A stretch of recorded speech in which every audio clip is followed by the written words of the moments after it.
Thanks for joining me. In this video, I will be comparing two eyeshadow palettes. I have one eyeshadow palette on this side and one eyeshadow palette on this side. Can you guess which is which? I bet you can't. There is a $37 difference between each one of these palettes. One is drugstore and the other one I believe I purchased at Sephora. So the drugstore one is Wet n Wild Rose in the Air. And then the other palette is my Modern Renaissance palette. So pause this video right now, comment down below which eye you think is Wet n Wild and which eye you think is Modern Renaissance. I'd like to see if you guys can guess before the video starts. In this video I will be showing you swatch comparisons and going through this eyeshadow look. So if you'd like to see how I got this look and comparison swatches between the two palettes, just keep on watching.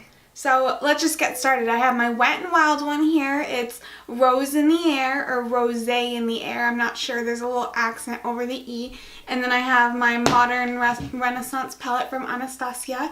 And I'll show you just a quick overview. Can I speak?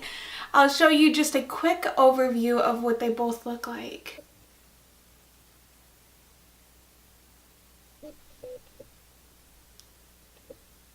They have kind of the same tones within them. At first, when I first looked at it, I didn't really see the similarities between the two, but as I looked closer and at like individual shades, I could see a little bit more of why people are comparing both of these palettes to one another. So let's do the swatches of which ones we can. So in the first, in the Anastasia, the first shadow is Tempera. This one right here. And so I'm going to swatch that one first. And I'm going to, let me see if I can, I'll swatch it on the back of my hand. I think that'll be easiest to show you. And then I'm going to go with the lightest color in the Wet n Wild palette. Ooh, they both feel real good. Oh yeah, that's really close. So I'll show you that one. So this one right here is my Anastasia one. And right next to it is the Wet n Wild. The next one that I think I can do is Bond Fresco, which is this one right here. So there's not a dupe for these two, but there's one for this one. Oh my goodness, that's crazy. So this is my Anastasia, and this is my Wet n Wild. So the next one is Antique Bronze, and I think I can do that one with my Wet n Wild one. It's got some shimmer in it. So this one, there's a little bit of some difference. Let me show you. So this one right here is my Anastasia, and the next one is Wet n Wild. Let's see which one is closest. So Love Letter, which is on the top, and then this one right here, which is called Venetian Red. I'm not sure which one will be closer to the Wet n Wild color, so let's swatch them both. So the first one is Love Letter, Venetian Red, and then there's my Wet n Wild. I think it's more similar to the Love Letter. I think these two look a little bit more similar to one another. The next one is Cypress Umber. Oh yeah, they're almost identical. Look at those two. So the first one right here is the Anastasia Cypress Umber, and then right next to it is Wet n Wild. Okay, so my next two are Raw Sienna and Burnt Orange, which I think look pretty close. I think these two colors look pretty close to one another. One's just a little bit cooler, and then the other one's just a tad bit warm. But let's see which one looks closest to the transition color that's in the Wet n Wild palette. I'm going to go with Burnt Orange. I think it's closest to the one that's in Wet n Wild, so let me show you. So this is Burnt Orange, Raw Sienna, Wet n Wild. So I'm thinking these two look closer together. So the next shadow is Primavera, which is the shiny metallic looking one right here, which is very pretty. And I'm going to swatch it with the closest one in the Wet n Wild palette. So the Wet n Wild one seems a little bit more gold, but pretty close overall. So here Anastasia, here, Wet n Wild. And this light right here straight on, you can tell the difference, but when I go like this, I feel like they look a little bit more similar. There's not really a red like there is in the Anastasia palette. This one right here, there really isn't a red. The closest I'll swatch for you. So I'll go red ochre, and then the closest to a red, which looks a little bit more orange red. Red ochre. And this is the Wet n Wild one. And then we already did Venetian red. So let's do the warm taupe color, and then the other transition color in the Wet n Wild palette. So here's my Anastasia, and here's Wet n Wild. Put that in a real odd spot. If anything, that one, the Wet n Wild had a little bit more warmth in it. And we just got one more, which is the orange color. Anastasia, Wet n Wild. You know, there was some talk about these being dupes for one another, and like I said, when I first looked at it, I was like, no, I don't see it. But after swatching them side by side and like really looking at them, I mean, we found, you know, almost exact dupes in every eyeshadow, which is really nice because there's a pretty big price difference between the two.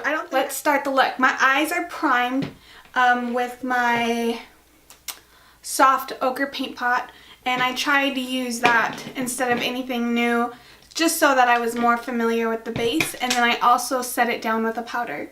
So I don't have two of the same brushes so that I don't contaminate the brushes or whatever, but I will, after each color use, and I'm going to go into a different palette, I will use my color switch brush cleaner thing. It's just a little foam insert right there, and it helps take off the color on your brushes. So I'll make sure to do that when going to a different color. So let's start off with highlighting our brow bone. So I will just take my e.l.f., I think it's like a small shader brush, and I will run Tempera.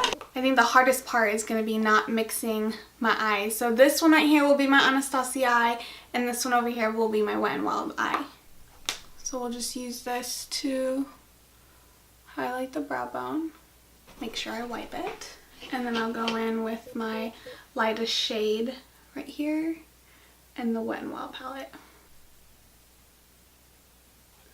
Now let's go in with a fluffy brush. I'm going to use my Sigma E40, and I'm going to go in with burnt orange right here.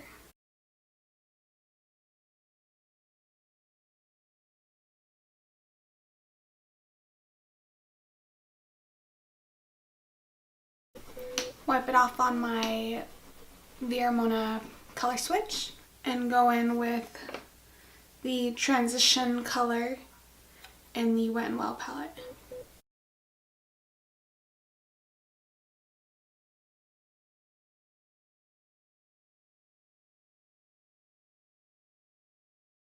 This one looks like it has a little bit more impact.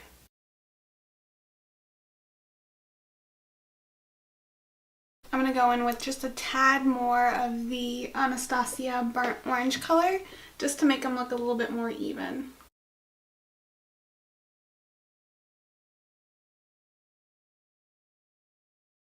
That almost looks exactly the same on both sides. So I'm going to go next with another flat shader brush, my Sigma E60. I'm going to go in first with Bone Fresco. Just pop this right here. Oh, that's the wrong side! I told you this was gonna happen. I think it's just a habit to start on this side. Try and take this side off. I knew I was gonna do that. Okay, now I'm gonna wipe it off and then go in with a light purpley color in the Wet n Wild. This one almost looks a little bit more of a light lavender color. We'll do the antique bronze color with I think a smaller packing brush. Let's use this one. This is a Morphe R42. Put it right in the outer corner just to deepen it up a tad. It's made it a little bit darker. Wiping it off and then going in with this one right here. Both palettes are picking up like a lot of product when I just dip my brush in there. Like a lot is coming up on my brush. I'm kind of doing like a patting, sweeping kind of motion with the brush, and I just feel like I need to go in with a second dip for this one. Let's go in with a small fluffy brush like this guy. This one is my Smith 230 brush. Let's go in with the warm taupe color. Kind of blend the first transition color and then the darker colors that I've put down, just kind of mesh them together.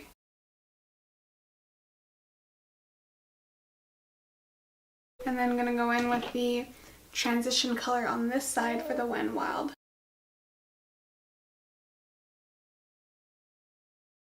So I'm going to go back in with the Bon Fresco color because we kind of lost that in the blending. This one. Oh my gosh. This is kind of just giving it like a little bit more of a pinky, purpley tone instead of keeping it all browns.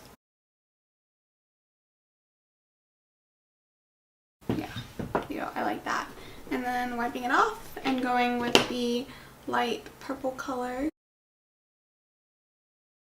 I think this color just takes a little bit more, or needs a little bit more to give it the kind of same punch that the Anastasia one has. Okay, so next is my all over shimmer color. I'm going to be using my Morphe M421 brush. It's just a small packer brush. It's real nice for like small details if you're doing any kind of detail work with your eyeshadow. So I'm going to go in with the Primavera color, this one right here. And I'm going to wet my brush first because I have used this color before and it's kind of dusty. So if you're using that color, if you spray your brush just a tad, it'll help make the eyeshadow give a little bit more impact and kind of not fly all over your face. So I will spray it with my e.l.f. Matte Magic Mist and Set, and then I will just go into the eyeshadow and then just put it right on the inside. The brush is still a little bit damp, so I'll go back into the eyeshadow and just kind of blend it into that light purple color. I'm gonna mist it one more time. I like that. Just gives the inner corner just a little something to pop out a little bit more. So I'm wiping my brush, gonna mist it again. Obviously I don't know how this other Wet n Wild one performs, but giving your eyeshadows just a little bit moisture, it helps them just pop a little bit more. They look really close to being the same. That's just crazy to me. I'm going to go in with the dry brush into the Anastasia Primavera color just a tad bit more and kind of just blend it out a little bit more. Just bring that shimmer color a little bit more into the middle of the eye, wiping off my brush and then going and doing the same thing with the Wet n Wild one. I just don't want it to be like a line. Let's work on the bottom lash line now. I'm going to go in with my Morphe M167 brush. Another small shader brush. You can never have too many small shader brushes. So I'm going to go into, let's do a warm, I want to try to use all the colors so that you guys can see how they are similar to the other ones. So I'm going to go in first with my Wet n Wild orange color right here. This is so hard to do. I don't know if it's going to be a good angle for you guys. And I'm going to use my Real Guard color in the Anastasia palette. That one definitely has more of a punch to it. I'm going to go back in with the orange color in the Wet n Wild. There you go, that looks a little bit better. So now I'm going to go in with my Morphe M432 brush. I really like this brush for underneath the lash line. So I'm going to go in with I don't know if I've used Cypress Umber yet, so I'm going to go in with the dark brown shade. That right there in the corner, wiping it, and then going to go in with my dark brown shade in the Wet n Wild. Nice, smoky. Now I'm going to go back in with my, or actually I'll use this one, my Morphe E18 brush. And I'm going to go back in with Primavera. This brush is dry. And I'm going to use this color to highlight my inner corner. And do the same with the shimmery color in the Wet n Wild. Yeah, I really like it. I cannot believe how close these two eyes look to being the same using two totally different eyeshadow palettes. I'm going to do my mascara, liner, and lashes off of camera, and I will be right back. Okay, so don't mind the eyelashes. The glue is still drying. I cannot believe how close that these two eyes look. Like, they just look almost exactly the same to me. Like, I wouldn't be able to tell the difference really if someone told me that these two were two different eyeshadow palettes. They performed so close to the same. They both had, you know, some kick up when you dipped your brush into the pan. They both, when you tapped them off, the powder went floating into the air. They both performed almost exactly the same. If you've been looking at getting this palette, the Modern Renaissance palette, it's nice, don't get me wrong, but this palette is just so affordable and almost exactly the same thing. You are getting a few more colors in the Anastasia palette, but I mean you can make the same look with this palette, with the Wet n Wild one, that you can with the Modern Renaissance palette. So I would definitely give this one a try. Let me see what the price difference is. The Modern Renaissance palette is $42 and the Wet n Wild palette is between $4.68 and $4.99 depending on where you purchase it. That is just a crazy difference. That's $37 difference in each palette, and for you to get almost the same look, go for the Wet n Wild one. I really like the way that this one worked. It blended out perfectly. I love it. It's great. I still love this palette. I will still use this palette, but this one is just so much smaller in all the ways possible. Look at the difference in size. It's just travel friendly. It does not have a mirror, so there is one thing. The Anastasia one does have a mirror, but I still haven't even taken off the little safety protector seal, so it's not a big deal to me whether a palette has a mirror or not, but maybe to you that's something that you look for in an eyeshadow palette. It does not have a mirror, but if you want my opinion, the Wet n Wild one wins. It does. So I'll leave you with this information and you do with it what you'd like to do with it. Thank you so much for joining me today, and I will see you in my next video. Bye. Jeffrey? You gonna edit out my burp? Yeah, your burp was loud. So you did this palette on this side, this palette on that? Yes. Can you tell that they look different? No. Do they look exactly the same? Mm-hmm. This one, Walmart. Mm-hmm. And this one, Sephora. Mm. So you're gonna start shopping at Walmart? No, that's not what I said. That's what it sounded like to me. Hello. You're so stupid.